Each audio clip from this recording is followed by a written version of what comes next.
أعوذ بالله من الشيطان الرجيم. بسم الله الرحمن الرحيم. وآتوا اليتامى أموالهم ولا تتبدلوا الخبيث بالطيب ولا تأكلوا أموالهم إلى أموالكم إنه كان حوبا كبيرا. سورة النساء پدې کې د کورنۍ د معاشرې د اصلاح د هغې دپاره احکامات بیانول. اولنی حکم په دې آیات کې بیانوي چې د یتیمانانو د مالونو حفاظت وکړي. وآتوا الیتامى اموالهم، ورکې یتیمانانو ته مالونه د هغې، یعنې دا مال اصل کې د یتیم دی، نو د هغې مالونه چې دی نو هغې ته ورکئ. ولا تتبدلوا الخبیث، ولا تتبدلوا الخبیث، او مبدلوي خبیث بالطیب د پاک سره. یعنی د یتیم مال ستا د پاره خوړل دا حرام دي چې ته د یتیم مال خورې، او ستا خپل مال چې دی نو دا ستا د پاره پاک دی. نو داسې مه کوه چې د یتیم مال هغه چې دی نو هغې ته د بډې راوخلي دي او خپل مال ځان سره خوندي کې، خپل مال چې دی نو هغه نه لګئ او د یتیم مال خورئ. قرآن وی د دې د مال حفاظت وکړه، ځکه دا یتیم داسې دی چې دی د خپل مال حفاظت نشي کولی، نو قرآن وی ته حفاظت وکړه. وآتوا الیتامى اموالهم، ورکې یتیمانانو ته مالونه د هغې. یتامه دا جمع د یتیم او د یتیمتن، د مذکر او د مؤنث دواړو راځي.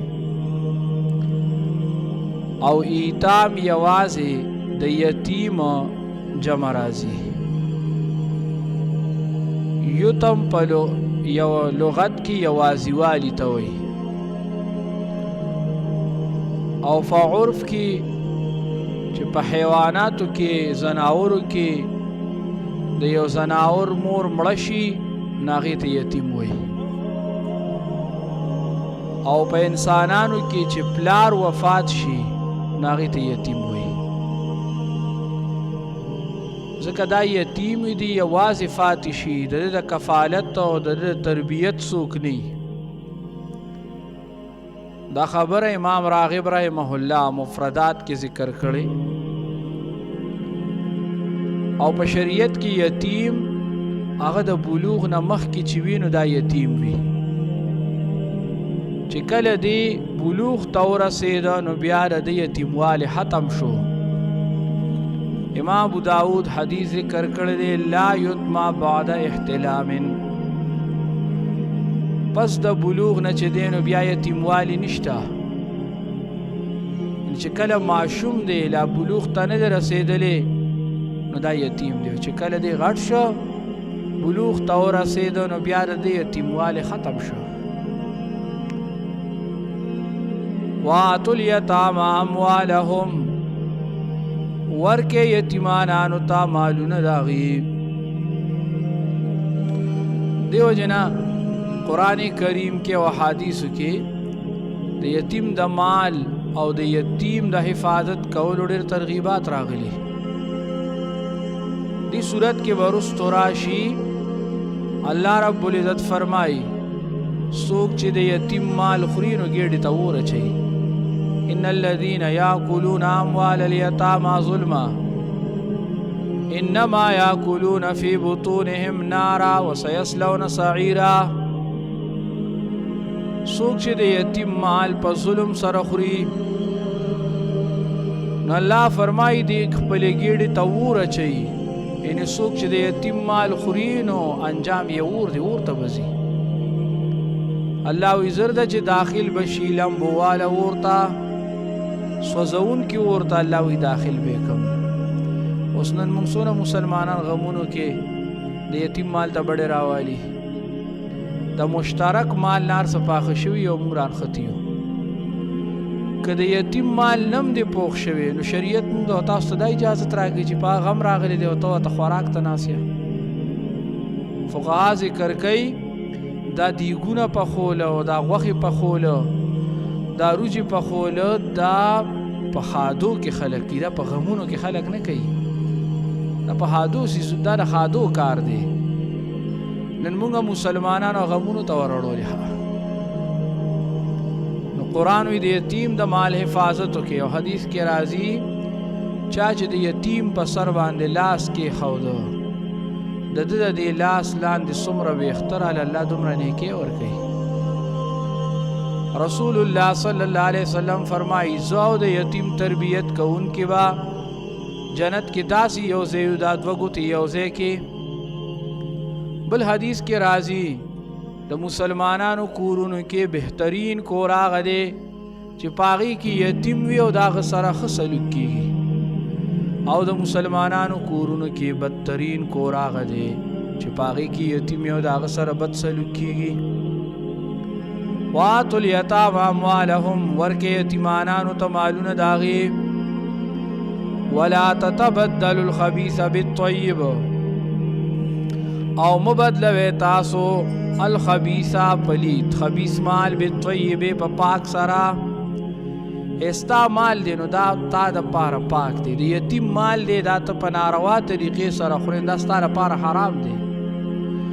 نو د یتیم مال چې دی نو هغه د خپل مال سره یو ځای که او د هغه مال دی چې دی نو وخوړ، خپل دی ځان ته خوندي کړی دی او د یتیم مال خورې نو دا حرام دی ستا لپاره.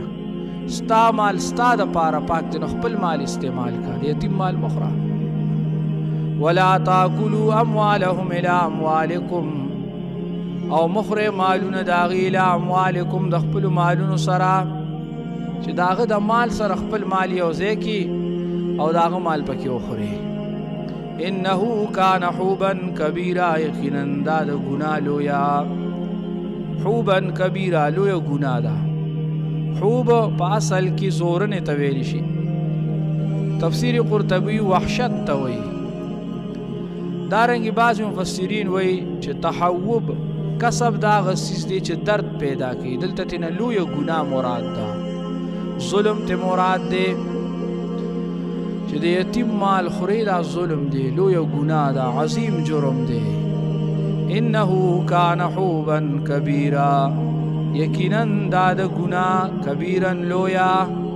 د یتیم مال خوړل قرآن وی لویه ګناه ده. نن موږ مسلمانان د سره دې له ګناه نه وایو چې چېرته څوک مړه شي او داسې مالدار سړي نو پښتانه وایي لکه پلانکي ځای کې جاس پرېوتی دی، ښه جاس پرېوتی دی وایي. مطلب دا دی چې مالدار سړی مړ شوی دی او چې دی نو راځئ چې دا وینې زه وخورو. دې ته ډېر خلک چې دی نو دې دپاره باقاعده ځایونه صحیح کوي ښه. او چې غریب سړی مړ شي یا ورپسې څوک د شریعت برابر خیرات کوي چې غم نه فارغ شي بیا ورپسې کې غم کې ورپسې ونه کړي، وایي لخته یې ښخه که چوکه یې ښخه کوئ.